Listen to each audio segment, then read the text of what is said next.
paraan lang. Eh, hindi ka pa po, wala ka po pong ginagawa, may kumukontra na sa'yo. Sino yung kumukontra sa'yo? Yung mga tinalo mo sa posisyon at yung mga kaibigan nila.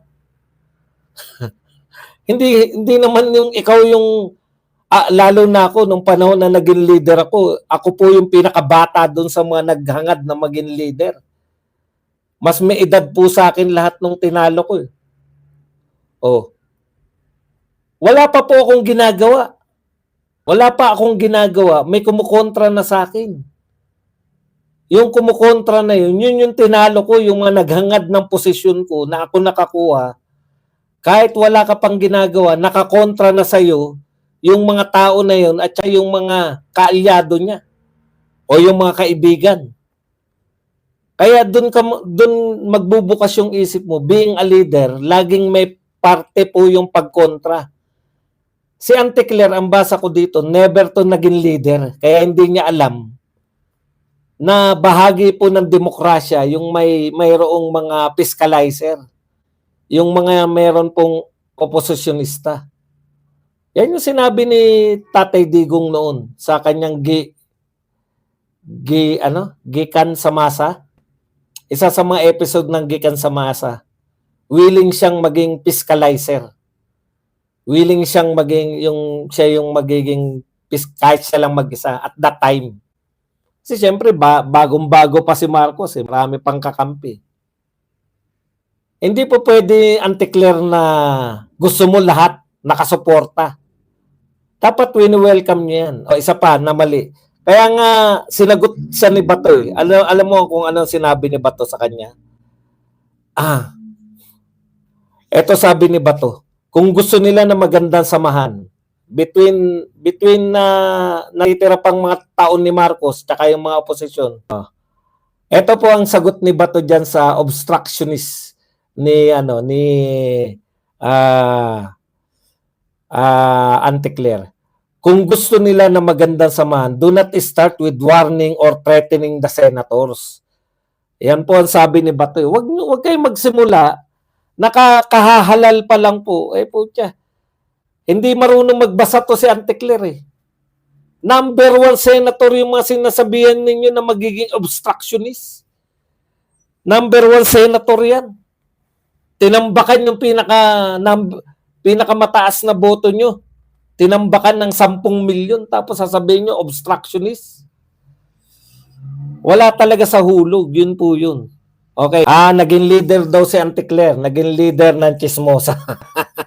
Saka sir, si PRRD lahat ng project kahit ano kulay nila sa politics. Basta tunay na mahal ang bansa, supporter niya. Tsaka lahat po tinuloy niya. Kaya nga napagbibintangan pa si Tatay Digong na credit grabber Credit grabber ba yun? Pinagtatapos niya lahat nung hindi nyo kayang tapusin?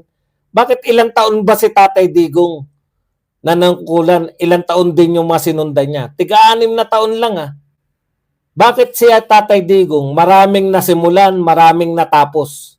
Sila may konting nasimulan, hindi natapos. Di ba? Konti lang yung nasimulan, hindi pa natapos. Nung tinapos ni Digong, sasabihin, credit grabber pa. Puta, siya na nga nagtapos, siya pa credit grabber.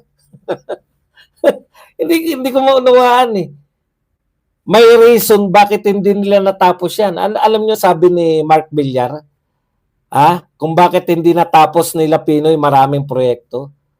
Putya, yung problema lang sa right of way, hindi na kayang lutasin.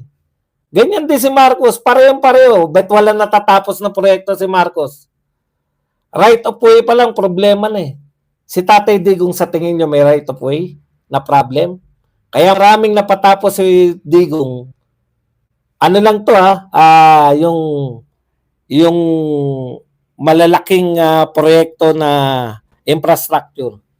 Bakit hindi problema ni Digong? Duterte siya. Pag kinausap ni Duterte yung mga may-ari ng lupa, bibigay yan. It's either dahil sa paggalang sa pagiging mahusay niyang presidente or dahil sa, siyempre, natatakot yung mga yan. Baka po siya, may mga ginagawang illegalista yung mga yan. yayariin sila ni Pangulong Marcos, Pangulong Duterte at that time. Yun po yung sabi. Oh, masama ang loob mo, Kuya Will. Huwag na sumama ang loob mo. Ang sungit mo eh. Saan nakita ng mga tao na masungit ka? Siniraan ka ba? Hindi. Ikaw mismo. Tinatanong ka, anong batas ang gusto mo? Anong batas ang gagawin mo? Ah, hindi, mga batas na yan. Marami na tayong batas, di ba? O kayo, anong batas, di ba? O ikaw. Ah, ikaw, anong gusto mong batas? Binalik sa reporter, sabi ng reporter sa kanya, hindi naman po ako tumatakbo, senador eh. Ikaw ang tumatakbo, kaya ikaw ang tinatanong ko. Bakit ako tatanungin mo? Buti nga, mabait pa yung reporter eh.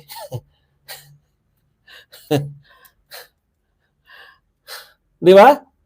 Oh. Buti nga, mabait pa yung reporter. Ganun pa pagkakasabi. Kung iba yun, putya. Donato Siliano, thank you very much sa 499. Yan ang hinihintay ko, yung mga magpapa 49.99.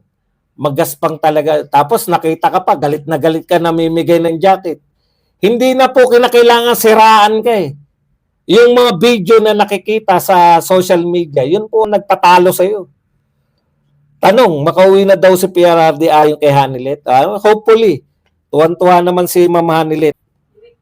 Hindi, itong mga to. Ito, sinat down ko na. Kailangan ko pa makarami ng oras. Nagpapa-oras. Saan ba yung nagpapa-oras? Merong na nagpapa-oras eh. Sa bingo yata yun eh. Nagpapa-oras lang. Hindi nagpaparaos ha. Ano bang yung nagpapa-oras? Yan. Kinakailangan ko makaisang oras man lang. Correct po si BBM, wala siyang wala siya ang Pangulo ngayon. It means to say, marami pa ding naniniwala kay FPRRD kahit di na siya Pangulo. Kasi nga, biruin mo lahat ng sasabihin nila, lahat ng kapalpakan ngayon. Ito pinakamaganda. Pabor sa atin yung ginagawa ni Anticler eh. Nanawa na yung tao na kasisisi nyo sa Duterte. Kung sa pa lang, sa rally pa lang, galit ka ng dinudumog ka.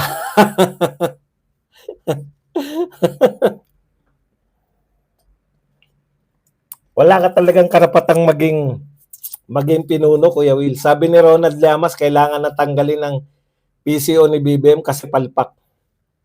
Pareho lang naman kayo, palpak ka rin naman magsuri. Ang suri mo naman, nakabatay lang sa survey. Lahat ng mga profesor, yan ang sabihin nyo sa singilin nyo. Yung mga, ang dami pong lumalabas ngayon na profesor eh. Prof, bakit noon pinupuri mo yung survey? Bakit nag-a-analyze ka ayon sa survey? Yun yung malaki nilang pagkakamali. Hindi naman nagpupunta sa rally ang mga yan.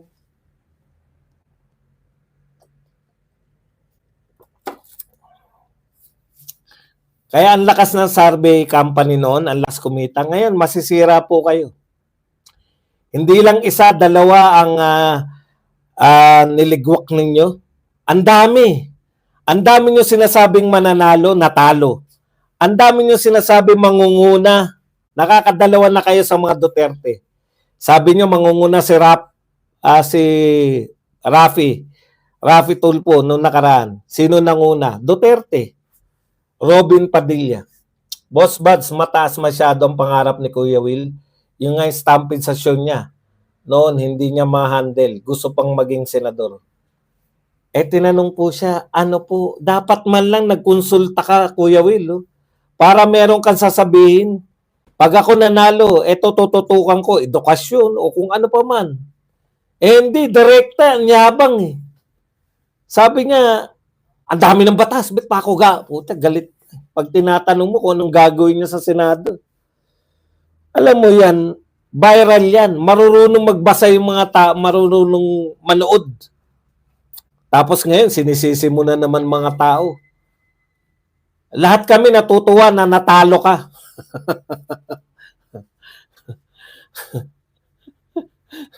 Talaga wala kayong kabilib-bilib. Hindi nga natin binoto yan.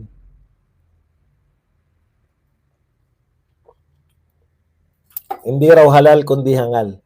Ang pinakamalapit sa nangyari resulta ng eleksyon ay huling survey ng Okta Research ni Malutikia, Boss Badong. Wala na siguro sila excuse ngayon, boss. Tapos na election, itutuloy ba ang 20 pesos na bigas?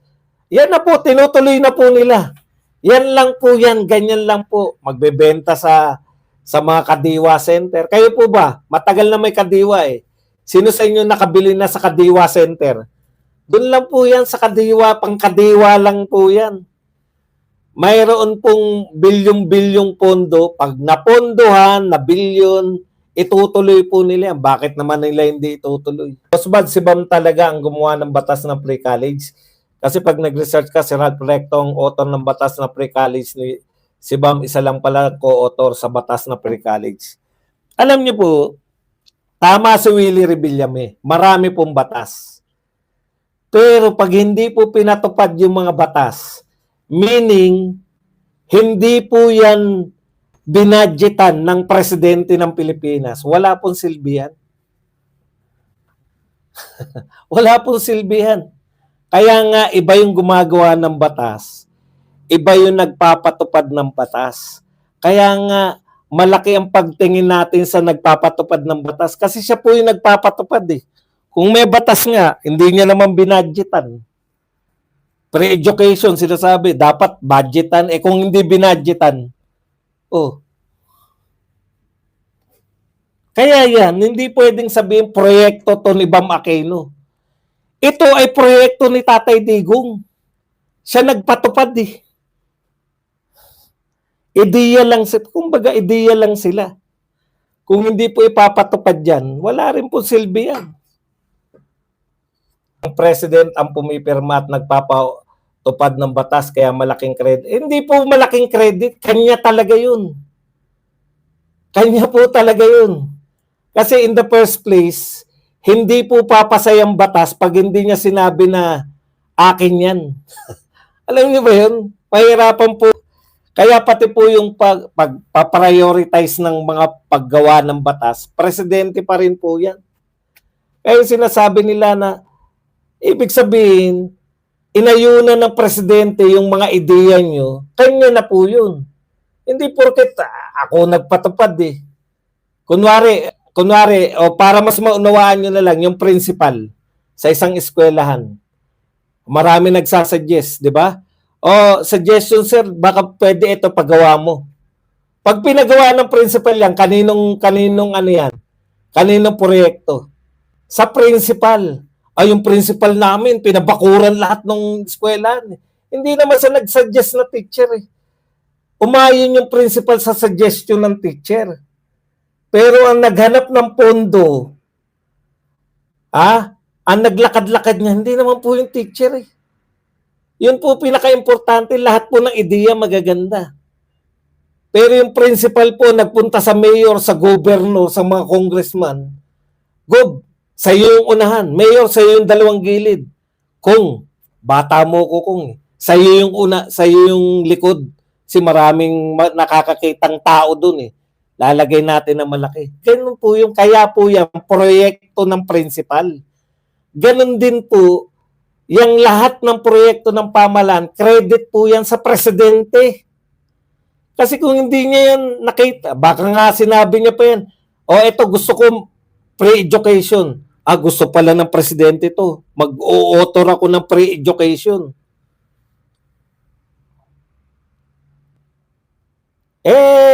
Dikit naman si Bongo at si President Duterte. Ngayon hindi ko naman kayo pinipilit na maniwala sa akin, no? Kung ayaw niyo maniwala na kay Duterte yan, edi go ahead. Paniwalaan niyo kay Bam Aquino yan. Wala akong problema. Alangan naman sakaling ko kayo sa paniniwala.